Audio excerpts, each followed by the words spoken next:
Pourquoi as-tu parfois l'impression d'agir contre ta propre volonté? Pourquoi répètes-tu certaines erreurs même lorsque tu sais qu'elles te font souffrir? Peut être que la réponse ne se trouve pas dans ce que tu vois, mais dans ce que ton esprit cache profondément. Selon le célèbre psychologue suisse Carl Jung, une grande partie de notre vie est dirigée par une force invisible, l'inconscient. C'est une partie de nous que nous ne contrôlons pas vraiment, mais qui influence nos décisions, nos peurs, nos désirs et même les personnes que nous attirons dans notre vie.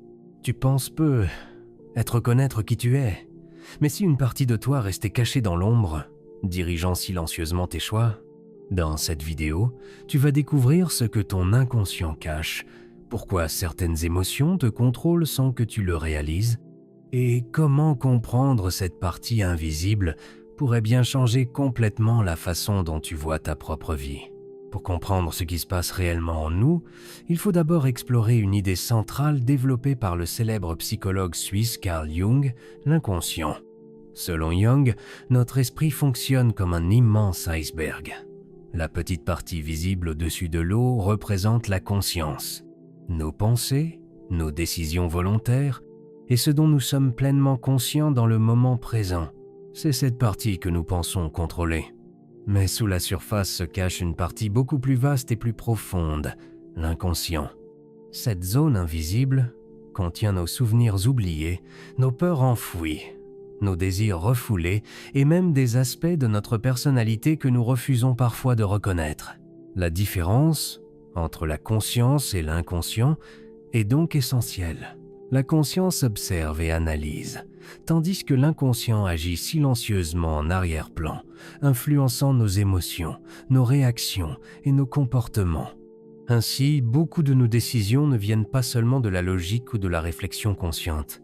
Elles sont souvent guidées par des forces invisibles à l'intérieur de nous que nous ne comprenons pas toujours. C'est pour cette raison que Jung affirmait que comprendre l'inconscient est l'une des clés les plus importantes pour découvrir notre véritable identité. Comment l'inconscient influence nos choix? La plupart des gens pensent que leurs décisions sont guidées par la logique et la réflexion consciente. Pourtant, selon les travaux du célèbre psychologue Carl Jung, une grande partie de nos choix est en réalité influencée par l'inconscient. Cela se manifeste d'abord à travers nos réactions automatiques. Par exemple, tu peux ressentir de la colère, de la jalousie ou de la peur dans certaines situations sans vraiment comprendre pourquoi. Ces réactions apparaissent souvent instantanément avant même que ton esprit conscient ait le temps d'analyser la situation. L'inconscient se révèle aussi à travers des peurs inexplicables. Peut-être as-tu peur de l'échec, du rejet ou même du succès sans savoir exactement d'où vient cette peur. Très souvent, ces émotions trouvent leur origine dans des expériences passées que ton esprit a enfouies profondément. Un autre signe puissant de l'influence de l'inconscient est la répétition de certains comportements. Certaines personnes se retrouvent toujours dans les mêmes types de relations, font les mêmes erreurs ou suivent des schémas qui semblent se répéter encore et encore dans leur vie. Enfin, il y a les émotions qui surgissent soudainement, parfois sans raison apparente. Une simple parole, un regard ou un souvenir peut déclencher une réaction intense. Tout cela montre une chose essentielle. Ce n'est pas toujours la logique qui dirige notre vie. Souvent, des forces invisibles à l'intérieur de nous orientent nos décisions sans que nous en soyons pleinement conscients. L'ombre, la partie cachée de nous-mêmes, parmi les idées les plus puissantes développées par le psychologue suisse Carl Jung, il existe un concept fascinant appelé l'ombre. Jung utilisait ce terme pour décrire la partie cachée de notre personnalité, celle que nous préférons ignorer ou refuser de voir.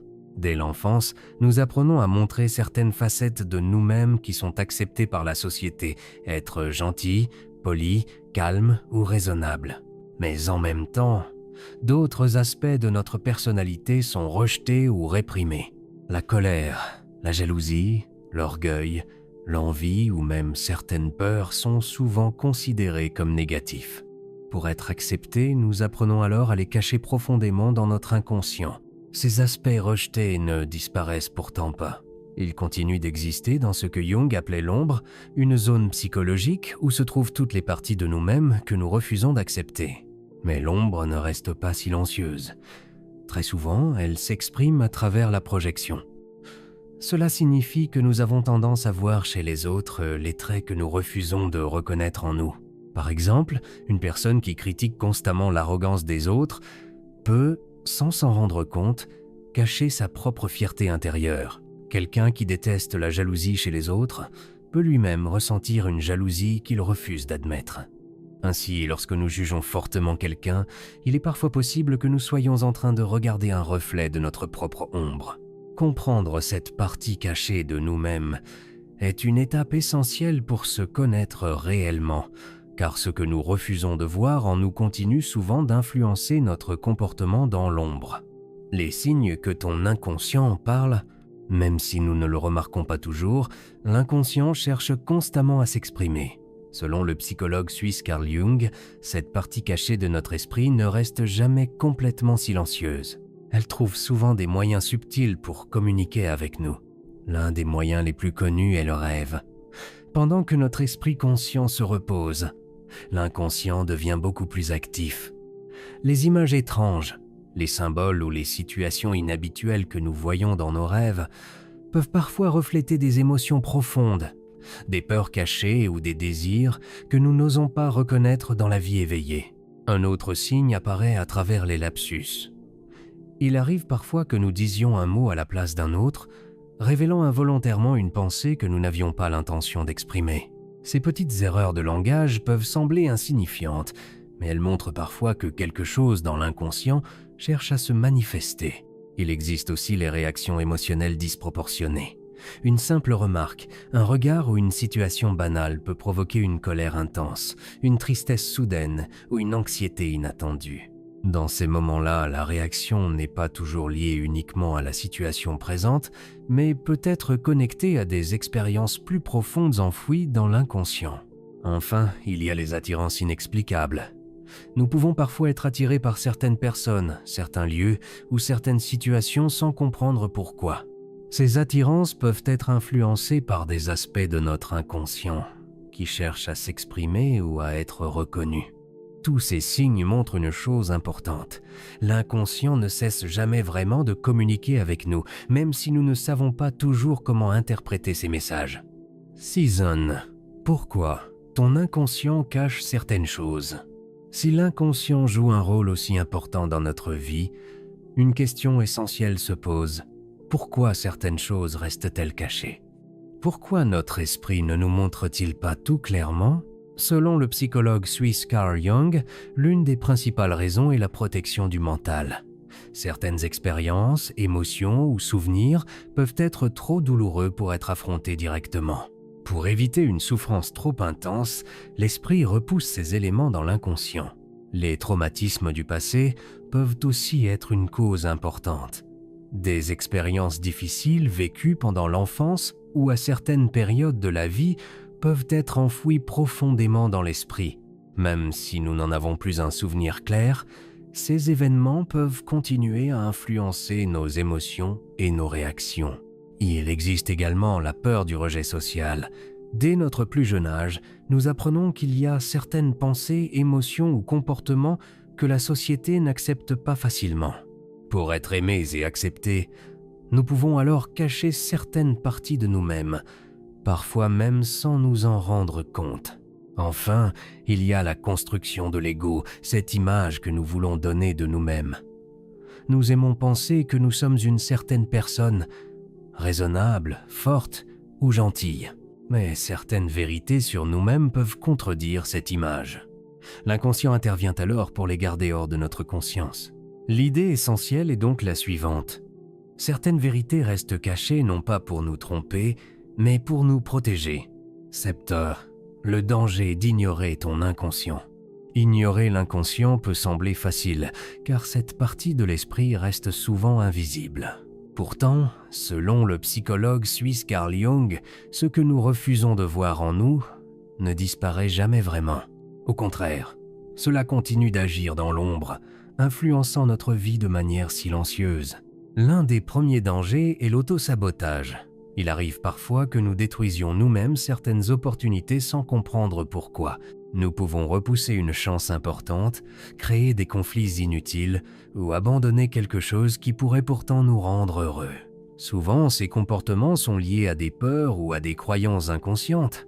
Un autre signe apparaît dans les relations toxiques qui se répètent. Certaines personnes attirent constamment le même type de relations douloureuses ou conflictuelles. Sans en être conscients, elles peuvent rejouer les mêmes schémas encore et encore.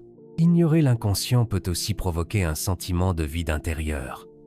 Même lorsque tout semble aller bien extérieurement, il peut rester une impression étrange de ne pas être pleinement soi-même. Enfin, cela peut créer des conflits internes.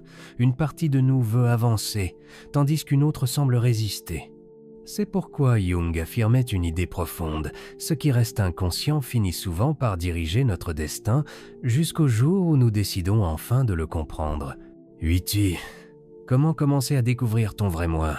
Découvrir son véritable moi ne se fait pas du jour au lendemain. C'est un processus progressif qui demande de l'observation, de l'honnêteté et du courage intérieur. Pour le psychologue suisse Carl Jung, ce chemin vers la connaissance de soi est appelé le processus d'individuation, un voyage intérieur qui permet d'unifier les différentes parties de notre personnalité. La première étape consiste à observer ses émotions. Lorsque tu ressens une colère soudaine, une peur intense ou une réaction très forte face à une situation, prends un moment pour te demander « Pourquoi cette émotion est-elle si puissante ?» Parfois, ces réactions révèlent des aspects cachés de l'inconscient. Une autre méthode consiste à prêter attention à ses rêves. Jung considérait les rêves comme une porte d'entrée vers l'inconscient. Les symboles, les personnages ou les situations qui apparaissent dans nos rêves peuvent refléter des conflits intérieurs ou des désirs que nous ne voyons pas clairement dans la vie quotidienne. Il est aussi important d'apprendre à reconnaître ces projections. Lorsque quelque chose chez une autre personne nous dérange profondément, cela peut parfois révéler un aspect de nous-mêmes que nous n'avons pas encore accepté. Enfin, une étape essentielle est d'accepter ces parts d'ombre. Cela ne signifie pas devenir négatif, mais plutôt reconnaître que chaque être humain possède des qualités et des défauts. En acceptant progressivement ces différentes facettes, nous nous rapprochons peu à peu de notre véritable identité. Transformation personnelle. Lorsque nous commençons à explorer notre inconscient, quelque chose de profond peut se transformer en nous. Selon le psychologue suisse Carl Jung, la véritable liberté ne vient pas du fait de contrôler tout ce qui se passe dans notre vie, mais plutôt de comprendre les forces intérieures qui nous influencent. En acceptant l'existence de notre inconscient, nous commençons à voir plus clairement nos réactions, nos peurs et nos comportements. Ce qui semblait autrefois confus ou incontrôlable devient progressivement plus compréhensible. Comprendre ces peurs permet aussi de réduire leur pouvoir. Lorsqu'une peur est reconnue et observée avec honnêteté, elle perd souvent une partie de son influence sur nos décisions. Peu à peu, ce processus nous aide à devenir plus authentiques. Au lieu de vivre selon des attentes extérieures ou des automatismes inconscients, nous commençons à agir de manière plus consciente et alignée avec qui nous sommes réellement. La véritable transformation ne consiste donc pas à devenir quelqu'un d'autre. Elle commence simplement lorsque nous avons le courage de nous connaître profondément. Découvrir son vrai moi n'est pas un chemin facile, mais c'est l'un des voyages les plus importants de la vie. Comme l'explique le psychologue suisse Carl Jung, une grande partie de notre identité reste cachée dans l'inconscient, influençant nos choix et nos émotions sans que nous le réalisions. Prendre le temps d'observer ses réactions, d'explorer ses rêves et d'accepter ses parts d'ombre est essentiel pour comprendre qui nous sommes vraiment. Ce processus d'introspection nous permet de briser les schémas automatiques, de mieux gérer nos peurs et de nous rapprocher de notre authenticité. En fin de compte, le vrai moi n'est jamais perdu. Il attend simplement que nous soyons prêts à le rencontrer. Et maintenant, j'aimerais savoir quelle partie de toi tu penses ne pas encore comprendre. Prends un moment pour réfléchir à cette question et partage ton ressenti dans les commentaires. Tes expériences et réflexions peuvent aider d'autres personnes à mieux comprendre leur propre inconscient. Si cette vidéo t'a apporté des clés pour découvrir ton vrai moi, n'hésite pas à t'abonner à la chaîne pour ne rien manquer des prochaines explorations sur la psychologie profonde et la croissance personnelle. Et surtout, Partage cette vidéo avec quelqu'un que tu sais en quête de compréhension de soi, un ami, un membre de ta famille ou un collègue. Plus nous partageons ces idées, plus nous pouvons tous avancer vers une meilleure connaissance de nous-mêmes.